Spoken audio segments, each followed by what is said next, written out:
Lepo pozdravljeni. Sevniški svetniki so se seznanili z izvajanjem del na projektu gradnje stadiona. Gradnja tega športnega objekta na območju športno-rekreacijskega centra pri bazenu in teniških igriščih je namreč zaradi nepredvidljivega zemljišča zastala. Težave s sevniškim stadionom so se začele že kmalu zatem, ko je ta dobil prve obrise. Del terena je namreč močvirnat, tekom izvajanja del pa se je po obdobju močnejšega deževja v juniju 2018 območje zasitilo z vodo, prišlo je tudi do plazenja. Občina zdaj išče rešitve za nadaljevanje projekta. Tveganja, ki so se na tem delu sprejela z umestitvijo v ta prostor, so bila precej jasna in žal pa je prišlo do mogoče nekoliko prenizkega varnostnega faktorja pri projektiranju strani projektanta in to je zagotovo potrebno popraviti, nekako stabilizirati to brežino in nadaljevati s projektom. Približno taki so bili tudi zaključki članov sevniškega občinskega sveta. Določeni svetniki so sicer še vedno nekoliko zaskrbljeni, ker nimajo vseh podatkov, tako strani Mariborske fakultete za gradbeništvo kot Ljubljanske fakultete za gradbeništvo in geodezijo, saj kot meni Tomaž Lisec, manjkajo ključni sklepi njihovih recenzij, ki bi bili podlaga za nadaljne odločitve. To, da pride projektant in reče približno 1 milijon evrov bo ostala sanacija, ne vemo pa niti, kdo bo to sanacijo plačal, niti dejansko še 100% ne vemo, kdo je kriv za to, da se nam te pilotne stene in pa sam teren ugreza. In dokler se tukaj ne dogovorimo na podlagi strokovnih mnenj, jaz mislim, da raje kak mesec ali pa kakšno tudi pol leta počakamo, potem pa se odločimo in gremo naprej. Sicer pa gre za projekt, ki traja že več kot 10 let. Veliko je bilo razprav o sami lokaciji, poleg te ob športnem domu in bazenu sta bili namreč v igri še dve, na Radni in v Boštanju, a se oba sogovornika strinjata, da je lokacija v Sevnici še vedno najustreznejša. Lokacija je bila še vedno ocenjena kot najboljša v prostorskih aktih in da je tu zelo pomembno, da se športni objekti združujejo na enem mestu v okviru mesta. Jaz mislim, da je tudi enotno zavedanje vseh svetnikov, da Sevnica, predvsem pa sevniški šport, si zaslužijo stadion oziroma je skrajni čas, da ga Sevnica in sevniški športniki tudi dobijo. Državni sekretar na Ministrstvu za delo, družino, socialne zadeve in enake možnosti Cveto Uršič je skupaj z županom občine Sevnica Srečkom Ocvirkom obiskal dom upokojencev in oskrbovancev Impolca. Na srečanju so govorili o življenju in delu v domu v času epidemije ter o nadaljnjem razvoju na področju sociale, predvsem varstva starejših. Kot je ob obisku dejal Uršič, so se na srečanju pogovarjali predvsem o tem, kako so se v domu upokojencev in oskrbovancev Impolca soočali z drugim valom epidemije. Na en stran pozitivno gledamo na zgodbo, zato ker so se domovi že v pripravah na drugi val usposobili in videli, kako je treba reagirati. Zaskrbljeni pa zato, ker se nam preprosto dogaja, da tudi tisti, ki so precepljeni, zbolevajo. Domovi se v času epidemije soočajo s kadrovskimi stiskami. Po Uršičevih besedah je ministrstvo za dodatne zaposlitve zagotovilo 26 milijonov evrov. Dom je z tega naslova 6 ljudi zaposlil. Aktualne teme današnjega srečanja so seveda priprave, izvajanje ukrepov, da še naprej nekako uspešno preprečujemo vnos okužbe. Pogovarjali pa so se tudi o nadaljnih možnostih razvoja doma oziroma njegovi obnovi. Na Impolci so pripravili vlogo za pridobitev evropskih sredstev. Mi bomo to vlogo podrobno preučili, seveda danes nismo mogli nič obljubiti, ker je vezana vloga tudi na smernice Evropske unije za namenska sredstva v okviru odpravljanja teh vzrokov slabih domov. Današnji dogovor je dogovor o sodelovanju, da skupaj rešimo skupno težavo. Resorno ministrstvo, dom kot izvajalec in občina kot zainteresirana lokalna skupnost. Kajti kot poudarja Ocvirk, so potrebe v domu, predvsem v Sevnici, izredno velike.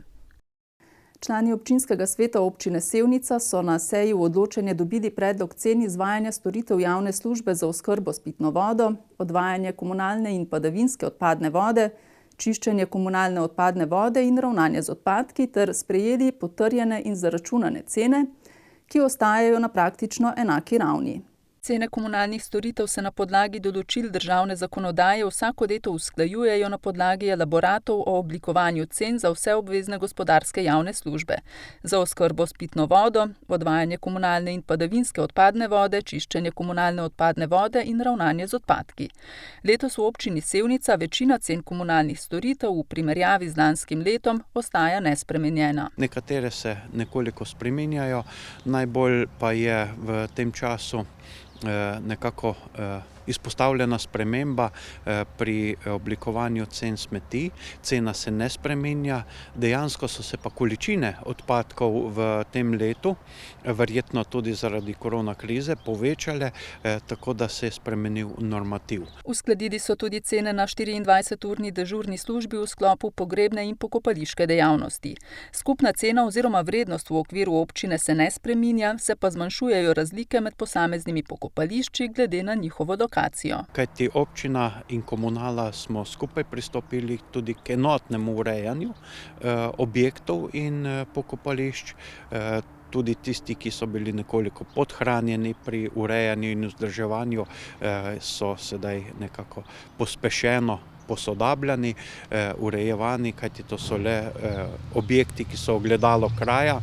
In v tem ocenjujemo, da je to nujno potrebno. Občinski svet je prav tako sprejel odlok o podlagah za odmero komunalnega prispevka za obstoječo komunalno opremo na območju občine Sevnica, ki v glavnini pomeni uskladitve s spremembami zakonodaje. Do naslednje obravnave predloga bo občinska uprava pripravila še nekaj strani občinskega sveta predlaganih korekcij. Neorenesančni slikar Nik Anakis Skušek je kljub svoji mladosti uveljavljen tako doma kot v tujini. Za njim je 11 let slikarske izobrazbe, po zaključeni akademiji za likovno umetnost v Ljubljani je študiral še v Firencah. Nedavno je prejel eno najbolj prestižnih nagrad v slikarstvu na svetu, ARC Staff Award za delo Prekletstvo Tritona. Obiskali smo ga v Sevnici. Ko me ljudje vprašajo, kako si prišel do tega, da si začel tako slikati, pa se jaz tako ne vem, jaz sem že kot mali, nisem se čutil povezanega z moderno umetnostjo, ampak me je klasika zanimala. En izmed mojih teh prvih idolov je bil Leonardo da Vinci. In sploh, ko sem bil osnovna šola, nimam pojma, pa mi je mami kupila eno tako veliko knjigo od Leonarda da Vinci, jaz sem skoraj padel. Še zdaj imam tisto knjigo in vse te, fotografije njegovih del pa to. Jaz sem hotel biti tako kot on, tako da kot ta renesančni človek, ki me je inspiriral na vseh področjih in pa sem tudi to veliko raziskoval. Zdaj je tukaj eno čudovito, bi lahko rekel, sodelovanje ali pa zaupanje, ki sem ga dobil od našega muzeja na gradu, ki je muzej gasilcem, posvečen gasilcem in so mi v bistvu posodili v Firence to čelado, pa sabljo, pa še čin. Mislim pa, da še kar najljubša slika mi je pa ta, ki je pa Laokon, oziroma žrtvovanje Laokona. In v bistvu jaz sem si želel, ko sem videl ta kip na Angel Academy of Art v Firencah, kjer sem študiral, ta druga akademija, ko sem videl ta kip, sem bil tako, majstro, jaz hočem tega naslikati. Ker v bistvu oni pa niso dovolili slikati tega kipa, zaradi tega, ker ta zadnji človek, oziroma ta zadnji študent je potreboval 26 tednov, kar je en semester pa pol. In sem videl, ne, to je preveč, ne gremo se tega, Jaz sem bil pa v bistvu znan po tem, da sem zelo hitro delal stvari. Ker sem se znal fokusirati, namesto 26 tednov je v 6 tednih ratal slikati, da se je zaključila. Je pa tudi ena mala skrivnost, nekje po 4. tednu sem poštudiral pismo, jaz bi rabil še malo več časa. In sem ugotovil, ker smo bili samo 9 zjutraj do 9 zvečer na akademiji, pa smo mogli iti pa ven. In sem vmes začel malo tako gledati, kako bi jaz lahko, pa kam bi se lahko skril, da bi si jaz lahko dobil malo več časa. In pa sem gotovo, enkrat priložnost bila, je ta naš čistilc, ko je prišel, je počistil en atelje, pa je pa druge stvari čistil, tako da je bila tam že luč tema, izklopljen. In sem se pa skril v eno tako čist malo marco. Naenkrat sem mislil, da so me dobili, ker je začel en človek prižigati pa ugašati luči. In zdaj sem bil tako, dobili ste me. Pa sem se hotel že ven zlest, pa sem bil tako, ne, čakaj, če so me dobili, naj me pridejo iskat. In sem pa ugotovil, da je ta čistilc prišel še stikalo počistiti in je zato prižigal pa ugašal. Sem tako, groza, glavnem ja. In pa sem se začel tako skrivati na ta način, da sem lahko še dlje do 3 zjutraj v bistvu slikal, tako da sem 5 ur še pridobil. Da je slika bila končana prej. Pa vsi dvomljivci so bili tako, ne bo ti ratel, pa mi je pa ratel, pa sem je tako, To je Fine Art Connoisseur. V bistvu jaz mislim, da je najbolj prestižna revija trenutno na zemlji za realizem. Tudi tukaj notri, evo, je ta slika, ki je zmagala, je notri in zdaj bojo spet jo objavili. Zdaj, čez en mesec pride spet nova in bo prav čez celo stran, bo tako ful lepo. Ja, v bistvu eno izmed slikarskih del, ki sem ga naslikal, mislim, da 2 leti nazaj, je dobilo zdaj eno izmed najbolj prestižnih nagrad. In trenutno se okvirja, tako da je šel, ne morete videti tukaj.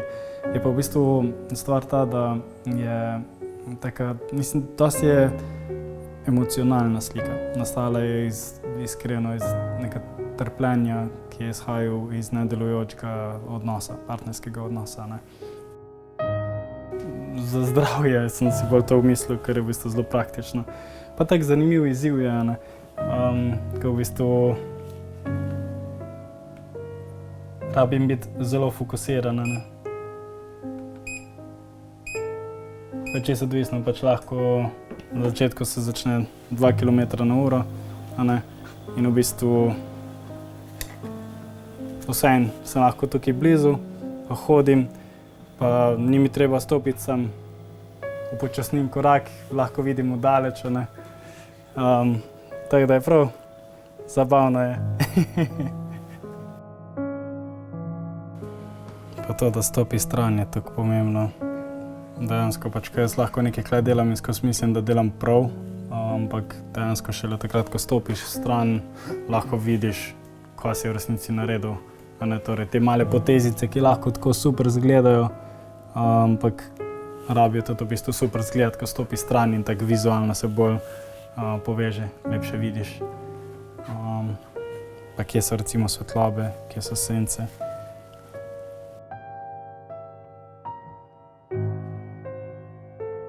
To so pa način, kako še jaz se izboljšujem, je, da kopiram mojstre, pa v bistvu grem s tem recimo v tem primeru v Pariz in prav primerjam svojo sliko z originalom in na ta način vidim, kaj je in pa si recimo sem si kar direkt gor pisal, kaj je, kaj ni, kaj bi mogel narediti drugače. To je bil pa en najlepših komplimentov, ko sem ga dobil. Je v Maastrichtu je bila en velik sejem je bil in so imeli to sliko tam na razstavi in so moji učenci mi povedali, zato pa smo tako, gremo tako. In sem šel tja in sem cel dan tako res prav, 6 ur sem bil pred eno sliko, čeprav je bilo milijon za videti. In sem si zapisoval stvari in tako fotografiral, tako da je bil že ta galerist, je bil tako, dej odganjaš mi stranke, bez strana, prav že ono. Pa sem bil tako, ok, hvala. Pa sem čez 3 dni prišel nazaj s končano sliko. In prišel pa sem pa primerjal, pa sem si zapisal, kaj je treba se spremeniti in podobno. Pa je pa on prišel pa je rekel, sam da ne bom jaz videl kakšne Bouguerojeve kopije na črnem trgu, da jo boš prodajal za par milijonov. Ne mi tega delati, pa sem mu mogel obljubiti, da ne bom, kar pomeni, da očitno je, da pa sem na nekem nivoju, da je rekel, lega, to je pa lahko nevarno za moj pasov. Portret od Briana Rosea, taka hitra skica, kjer sem v bistvu raziskoval njegove poteze, njegove barve in podobno. Tako da sem ga malo spoznal, pa se naučil o njegovem obrazu, predtem sem šel večjo sliko delati. Je pa tudi recimo še ena tu, vse mislim teh skicirk imam tukaj, da je noro. Je pa, tukaj sem pa recimo prav prekopiral eno celo knjigo o dizajnu človeškega telesa. In v bistvu to je res pomembno študirati človeško telo, mislim, če ga delaš itak. Tako da so različne te risbe,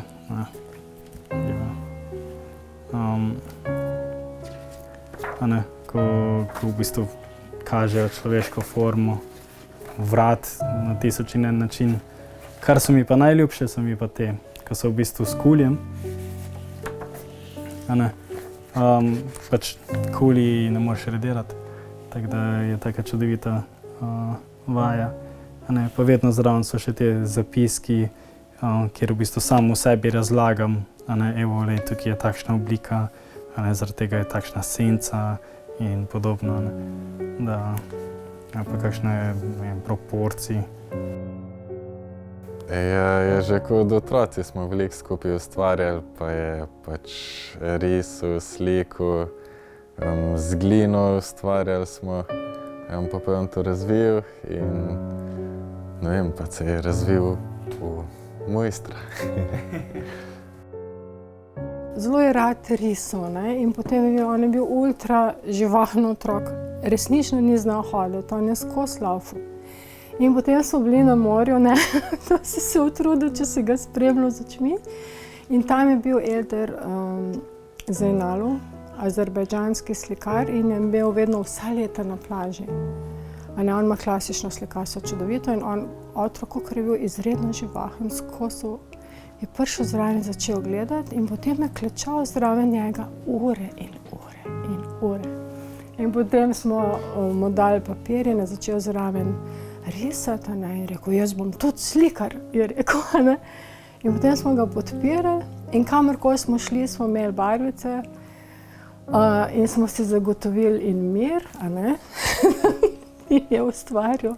In potem vsa leta naprej smo ga zelo podpirali. In od takrat so me v bistvu že vodili na razne te, mislim, ko so že likovna društva, vem, da v Brežici sem hodil, ko sem bil mali, in so bili samo starejši ljudje, pa jaz tisti mali pinkec tam. Tako, ja, hodili smo veliko v muzeje, v opere, balet, Barcelono, mislim, od pa do smo šli dejansko različne stvari pogledati, zato da so me hranili konstantno s to umetnostjo, pa s tem spiritom. Definitivno pa imamo klasično glasbo tudi v družini, pa ljubezen do umetnosti, po babičini strani. Ta klaver je v bistvu star 130 let, je še Art Nouveau, tako da je secesija, ki je tudi meni zelo pri srcu, pač ta umetniška smer. Hkrati pa ta dejansko uprta, kakorkoli bi to poimenoval, kjer piše muzika escaka, to je pa v bistvu od mojega pradeda, torej oče od moje babice, moje babice Rake, njene so tukaj. V bistvu on, torej moj praded, je bil pa Rudolf Pilich, tukaj so inicialke je RP, on je bil pa prav virtuoz na harmoniki. In on je bil tak, pa je prvi, ki je igral prav klasično glasbo na harmoniko in so prav za njega posebno harmoniko naredili, da je donela kot cel orkester. Tako da mi je res prav v častno, da imam take korenine.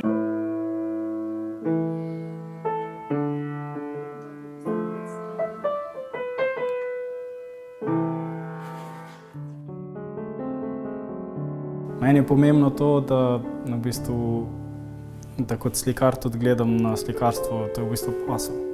In iz tega vidika je treba se povezovati z ljudmi, ki te lahko tudi povežejo naprej. Zato sem tudi član Business Networking International, ki je ena velika mreža podjetnikov po celem svetu in se lahko povezujem kamorkoli grem, imam svoje povezave v resnici. Jaz se zavedam, da mi je življenje bilo dano, da v bistvu je to kot eno darilo in tudi ta talent, ki ga imam, pa to ljubezen do umetnosti, ki jo imam, se mi zdi, da bi bilo nekaj, mislim, da bi plunil samo sebi in življenju, ki mi je dal to priložnost v obraz, če ne bi razvijal talenta 100%. Zato konstantno iščem tudi nove mojstre ali različna področja, da se konstantno izobražujem pa nadgrajujem. Še zdaj januarja sem zaključil eno izobraževanje, 3-mesečno, da sem se naučil novih stvari, kemije, fizike za slikarstvo. Tako da, ja, je pomembno.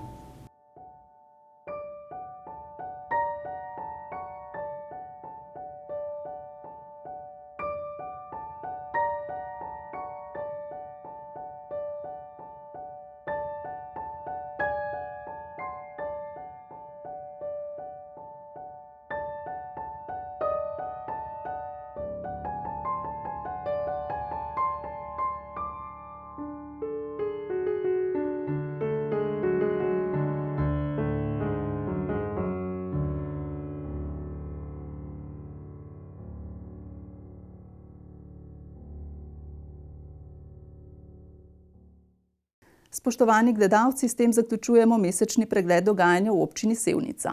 Hvala za pozornost in nasvidenje.